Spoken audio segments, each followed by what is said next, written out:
Hey everybody, and my name is Puka. Puka Riftbound, as you guys might know me. I was a former Magic the Gathering player, participating in quite a few regional championship qualifiers. Really progressing through that path. And I found Riftbound. I fell in love with the game, and I just want to start making deck lists and guides for you guys as opportunities to get better. As I see that this game has a ton of potential, and I really do love it. The very first video that I'm making for you guys is a budget deck list for Volibear, the Relentless Storm. The reason I'm making this deck list is because I absolutely love Volibear as a champion. I think his abilities are so cool, not just within League, but within the game as well. And I think that there is potential for this champion.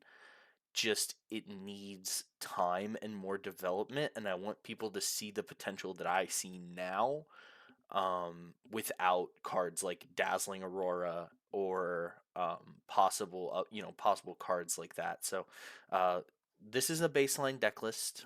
It is a budget deck.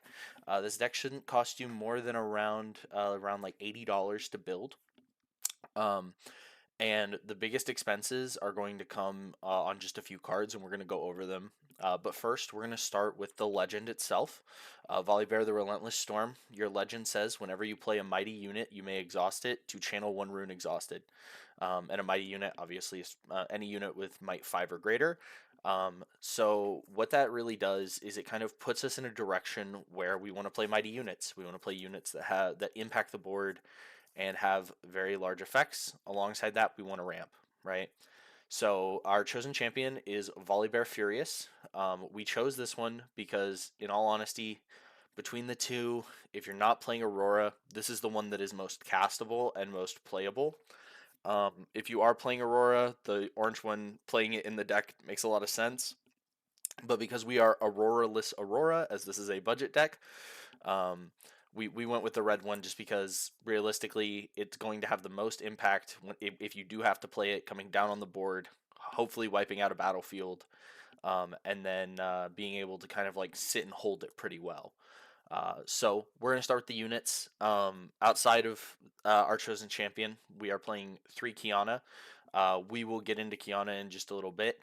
Um, I think that Kiana is very important for this deck as a consistent piece of tempo.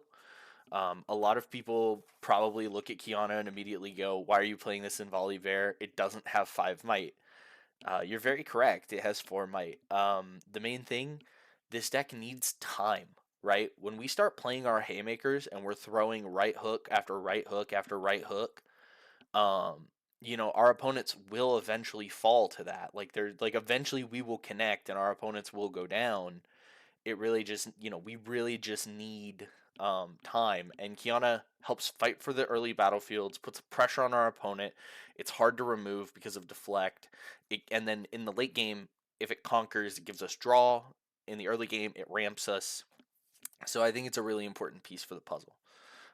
Now, the next unit, we're playing 3 Blazing Scorcher. This sounds so stupid, but Blazing Scorcher might be the secret MVP of the deck. This unit is 5 mana for a 5 might unit, and it has Accelerate. Well, with Volibear's ability, with the Legend ability, Accelerates are free when you think about them, right? You just have to pay 1 additional mana, and your unit just has the text "I enter ready," because as long as it's mighty, it ramps right back. So with Blazing Scorcher, you can either read it as a 5 mana, 5 might unit that enters tapped, or a 6 mana, no recycle unit that says "I enter ready." In this deck, that's completely super important. So we just really, really need extra, like, early game tempo. So that's why we're playing the Blazing Scorcher. We just need something that can come down and fight. The next unit we're playing is Carnivorous Snapvine. We're playing 3 of it. I absolutely adore this unit. In Volibear, again, just like the Blazing Scorcher has that like "I enter ready" text, this one has the, instead of recycle 2, recycle 1, because you're going to tap the Relentless Storm ability to immediately ramp right back into it. So I love Carnivorous Snapvine in this deck. because it's a removal spell that's also a 6 might unit that only has one recycle when you think about it in the Volibear specific mindset. Um, Very powerful unit, comes down, eats something at a battlefield, and then hopefully we can start moving it in. We're playing 3 Brer Thundersong. This unit gets really, really good in set 2 in Spirit Forge, but also it's just 6 mana for 5 might, and then it has this ability that says when I'm played, opponents can't play cards this turn, and then on top of that, ramp, right, because of the Volibear ability. You'll notice that a lot of our units we're just trying to get to big haymakers, so we got to get there. And on turn 2 or turn 3, playing Brer Thundersong, very good play. Next, we have 2 copies of Stormclaw Ursine. This is probably the most like medium unit in the deck, in my opinion. It is a unit that we are playing because we have some combos that we'll go over later in the video that we just need to have a ton of mana to be able to execute, and it does help us get there. So the Stormcaller Ursine is a 6 might with tank that says when I enter channel 1 rune exhausted, and then it's for 7 mana. And so you kind of look at that as like, okay, so 7 mana, ramp 2, 6 might unit. Okay, it's fine. It's not the best card in the deck by any means, but it gets the job done. And frankly, when it does come down, if we get it onto a battlefield, it's probably winning that fight most of the time. Now, the piece de la resistance of the deck, uh, Trendemir Barbarian. This unit is actually so freaking cool, man. Like, if it wasn't that the format is so hyper aggressive in like a tempo game, this unit would be sick. So Trendemir is 7 mana with 2 recycle of 2 red runes for an 8 might unit, but he has the ability when I conquer after an attack, if 5 or more excess damage was assigned to enemy units, score an additional point. So the thought process here is with Trendemir, we get him down, we play, we move into a battlefield, and we make sure that we're going to deal 5 or more excess based off the basic math. So, like, if my opponent has a 3 might unit defending and I have my Trendemir ready to go, I move my Trendemir in, assuming no combat tricks or anything happen. My Trendemir eats his guy, deals 5 excess damage, and instead of scoring 1 point, I score 2 points, and you can win off of that point. So that's just one of those like really sick lines of play that I think is really fun, and for an Aurora-less Aurora deck, I think it's just really cool to do. And then and yeah, so we're playing 3 of it. It is the way the deck steals wins when you think the game's unwinnable. If you're playing to 8 and you're at 6, you can just win the game on the spot if your opponent gives you the option.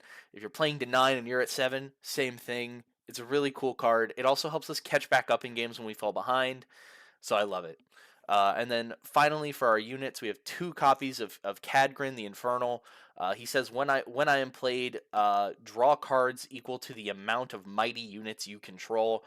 So he does count himself importantly. So at the very least, he cycles for his 9 mana 9 might stat line. And again, remember any of these 2 recycle units are really only 1 recycle with Volibear.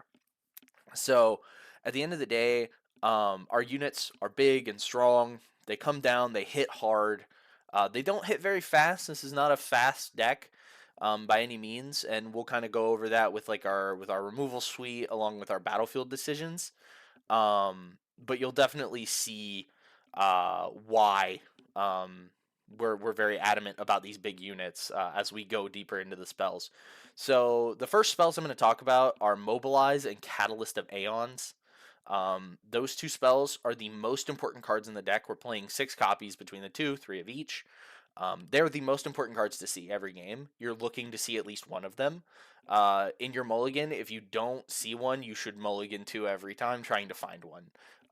Basically, we just need to ramp and start accelerating as fast as possible. Then the next important spell I'm going to talk about is Confront.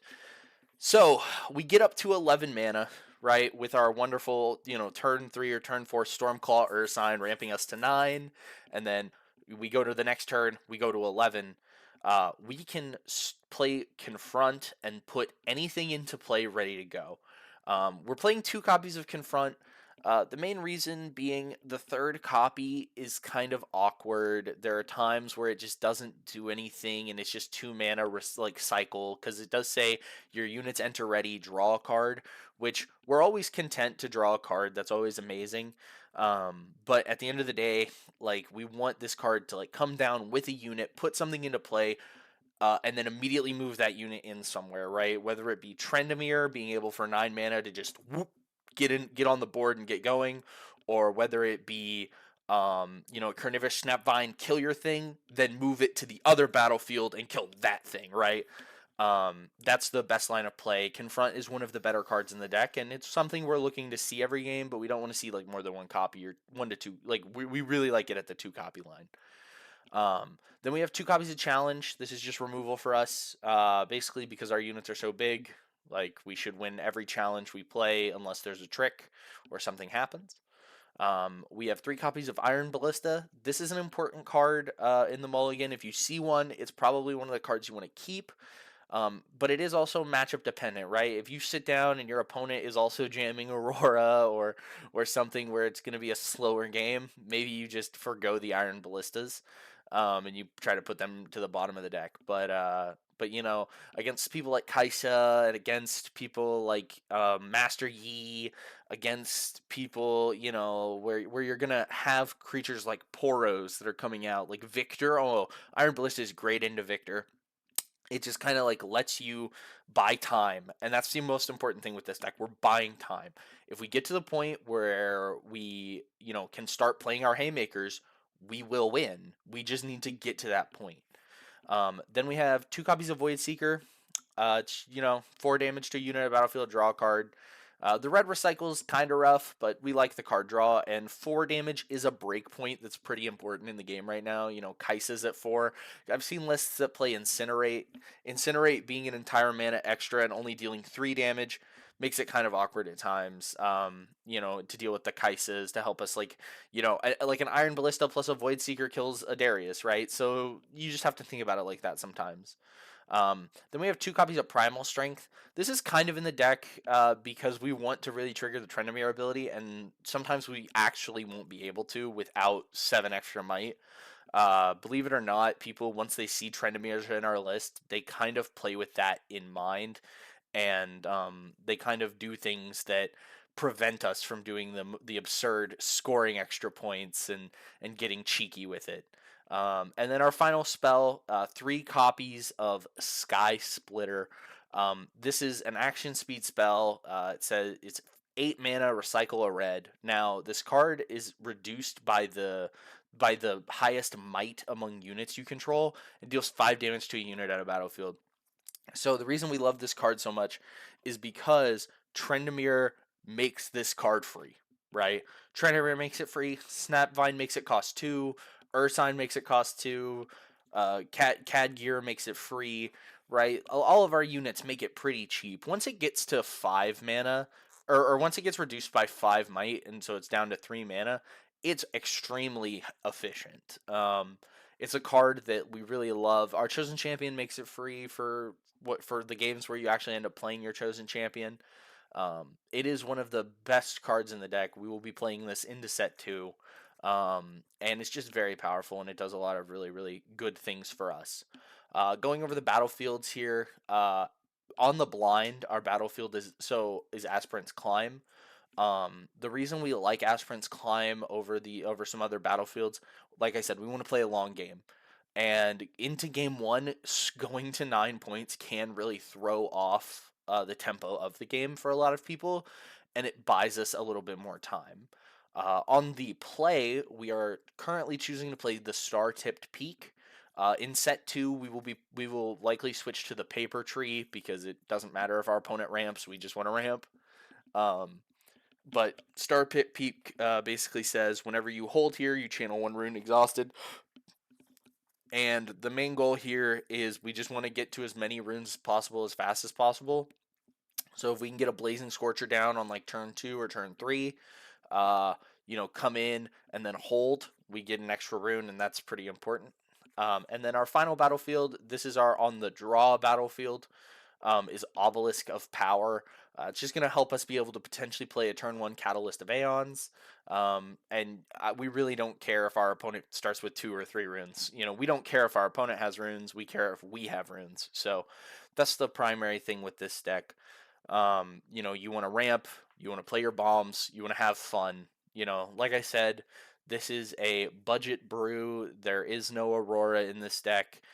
If you wanted to make the deck better, I would recommend cards like Deadbloom Predator, uh, you know, Dazzling Aurora, obviously, right? These are very good cards, but I just wanted to provide something for the community that anybody can build and have a good time. You know, I know product is still hard to get for some people, so I just wanted to be able to provide something for the community that they can, you know, play and enjoy. If Volibear is one of their favorite champions, so I'm going to be doing a weekly budget brew series pretty much every week for the foreseeable future.